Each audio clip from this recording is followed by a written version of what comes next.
जय श्री कृष्ण भक्तों मैं कैलाश पंडित सुपुत्र परम आदरणीय गुरुवर ज्योतिषाचार्य भागवत कथा वाचक पंडित सोहनलाल शर्मा जी, मैं गुरु जी के आदेश से तथा भगवान परशुराम जी के आशीर्वाद से आज भगवान विष्णु के छठे अवतार भगवान श्री कृष्ण के द्वारा अपने सखा पार्थ को अर्जुन को दिए गए श्रीमद् भगवत गीता के ज्ञान के सार को आप सभी को सुनाने के लिए यहाँ उपस्थित हुआ हूँ। भक्तों, श्रीमद् भगवत गीता के 18 अध्याय हैं। मैं कैलाश पंडित एक एक करके सभी अध्यायों का सार आपके समक्ष भावपूर्ण स्वर के साथ प्रस्तुत करूंगा।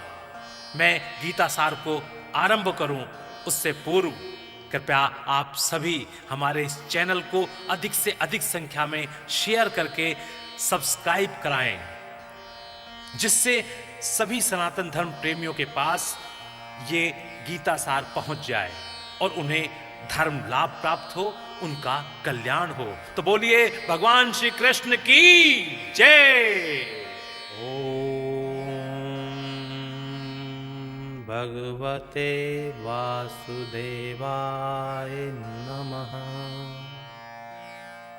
बोलिए श्री कृष्ण महाराज की जय। प्रिय भक्तों, श्रीमद् भागवत गीता सार का 15वां अध्याय आरंभ करते हैं। श्री कृष्ण भगवान बोले, संसार अश्वत्थ अर्थात पीपल के समान है, जिसका पुराना पुरुष रूप जड़ ऊपर है और चराचर शाखा नीचे है। वेद इसके पत्ते हैं। जो जानता है वही वेद का ज्ञाता है। इसकी शाखाएं ऊपर फैली हुई हैं। सत्व, रज और तमोगुण इसकी रसवाहिनी नसें हैं। इनसे इसका पालन होता है। शब्द रूप आदि इसकी डालियां हैं। पीछे कर्म रूप में प्रकट होने वाली इसकी जड़ें नीचे मनुष्य लोक में और भी नीचे तक चली गई हैं। पराश्वत्थ का यह रूप, इसका आदि अंत और आकार संसारी प्राणी के ध्यान में नहीं आता, तथापि इसकी जड़ गहरी है। ऐसे इस पीपल को वैराग्य रूपी दृढ़ शस्त्र से काटकर वह स्थान ढूंढना चाहिए जहां से फिर लौटना नहीं पड़ता, और साथ ही यह विचारना चाहिए कि इसमें वह पुरातन प्रवृत्ति उत्पन्न हुई है, उसी आदि पुरुष की शरण हूं। अहंकार और मोह रहित, संग दोष को जीतने वाले, आत्मज्ञान से निरत, सब कामनाओं से दूर, सुख दुख नामक द्वंद्व पदार्थों से मुक्त ऐसे ज्ञानी पुरुष शाश्वत पद को जाते हैं।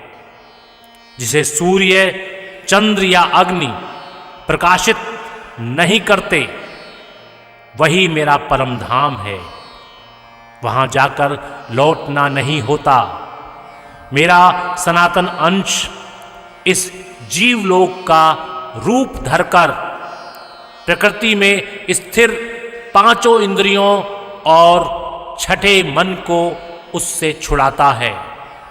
जैसे वायु पुष्पादिकों की गंध को दूसरे स्थान में ले जाती है, इसी प्रकार यह देह स्वामी शरीर धारण करने के बाद जब उसका परित्याग करता है, तब इंद्रियों और मन को साथ ले जाता है।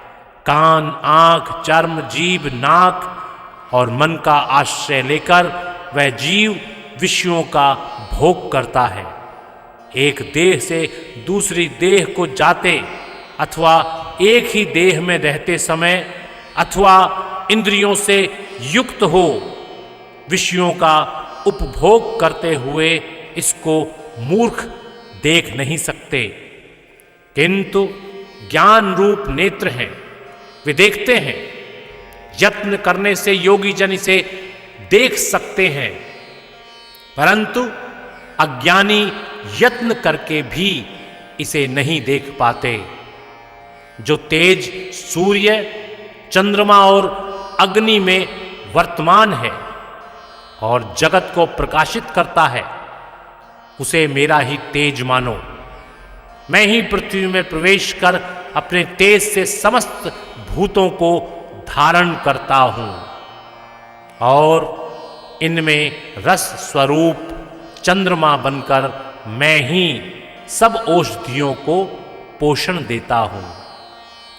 मैं जठराग्नि होकर प्राणियों के देह में प्रविष्ट हूं और प्राणवायु अपान वायु से संयुक्त होकर चारों प्रकार भक्ष, भोज्य, चोष्य और लेह से भोजन किए हुए प्राणियों के अन्न को पचाता हूं। संपूर्ण भूतों के हृदय कमल में निवास करता हूं। मुझसे ही स्मृति ज्ञान और उनका नाश होता है। सब वेदों में जानने योग्य मैं ही हूं। वेदांत का कर्ता और वेदों का ज्ञाता मैं ही हूं। इस संसार में चर और अचर ये दो पुरुष हैं। जितने नाशवान प्राणी हैं वे चर कहलाते हैं और उसमें कूटस्थ अर्थात शैल शिखर के भांति स्थिर चैतन्य को अचर कहते हैं, किंतु उत्तम पुरुष परमात्मा विकार रहित सर्वनियंता बद्ध मुक्त नित्य रूप तीनों लोकों में प्रविष्टि होकर धारण पोषण करता है। वह इन दोनों से अलग है। मैं चर और अचर से उत्कृष्ट हूं।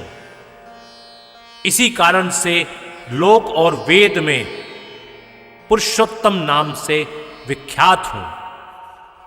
हे भारत, जो ज्ञानी जन इस प्रकार से मुझको पुरुषोत्तम जानता है वह सब कुछ जानता है और सर्वतोभावेत मेरा ही स्मरण करता है। हे भारत, शास्त्र के ग्राह भेद को जो मैंने कहा है जानकर बुद्धिमान पुरुष कृतकृत्य होता है। बोलिए श्री कृष्ण भगवान की जय।